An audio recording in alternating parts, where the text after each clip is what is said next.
Breaking news చూస్తున్నాం. మితిమీరిన వేగంతో డివైడర్ను ఢీకొట్టి పల్టీలు కొట్టుకుంటూ యువతల రోడ్డుపైకి దూసుకొచ్చి టాటా సఫారీ కారును ఢీకొట్టడంతో క్యాబ్ డ్రైవర్ మృతి చెందిన ఘటన నార్సింగ్ పోలీస్ స్టేషన్ పరిధిలోని ఔటర్ రింగ్ రోడ్డుపై ఆదివారం తెల్లవారుజామున చోటు చేసుకుంది.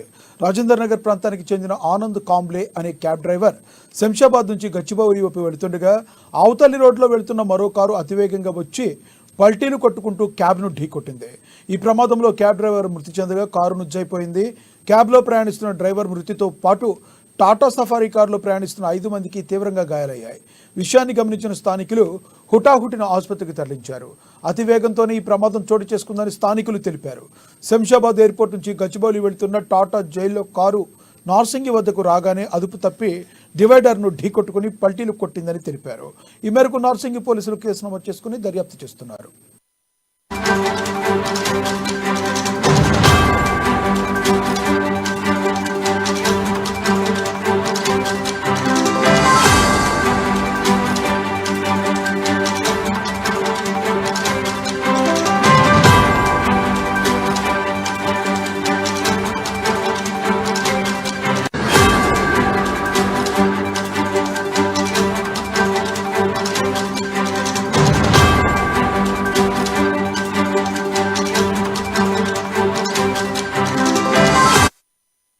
మితిమీరిన వేగంతో డివైడర్ను ఢీకొట్టి పల్టీలు కొట్టుకుంటూ యువతల వైపుకు తీసుకువచ్చిన టాటా సఫారీ కారును ఢీకొట్టడంతో క్యాబ్ డ్రైవర్ మృతి చెందిన ఘటన నార్సింగ్ పోలీస్ స్టేషన్ పరిధిలోని ఔటర్ రింగ్ రోడ్డుపై ఆదివారం తెల్లవారుజామున జరిగింది.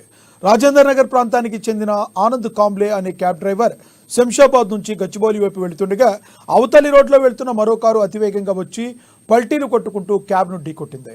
ఈ ప్రమాదంలో క్యాబ్ డ్రైవర్ మృతి చెందగా కారు నుజ్జైంది. క్యాబ్లో ప్రయాణిస్తున్న డ్రైవర్ మృతితో పాటు టాటా సఫారీ కారులో ప్రయాణిస్తున్న 5 మందికి తీవ్రంగా గాయాలయ్యాయి. విషయాన్ని గమనించిన స్థానికులు హుటాహుటిన ఆసుపత్రికి తరలించారు. అతి వేగంతోనే ఈ ప్రమాదం చోటు చేసుకుందని స్థానికులు తెలిపారు. శంషాబాద్ ఎయిర్పోర్ట్ నుండి గచ్చిబౌలి వైపు వెళుతున్న టాటా జైల్లో కారు నార్సింగ్ వద్దకు రాగానే అదుపు తప్పి డివైడర్ను ఢీకొట్టుకుని పల్టీలు కొట్టుకుందని తెలిపారు. ఈ మేరకు నార్సింగ్ పోలీసులు కేసు నమోదు చేసుకుని దర్యాప్తు చేస్తున్నారు.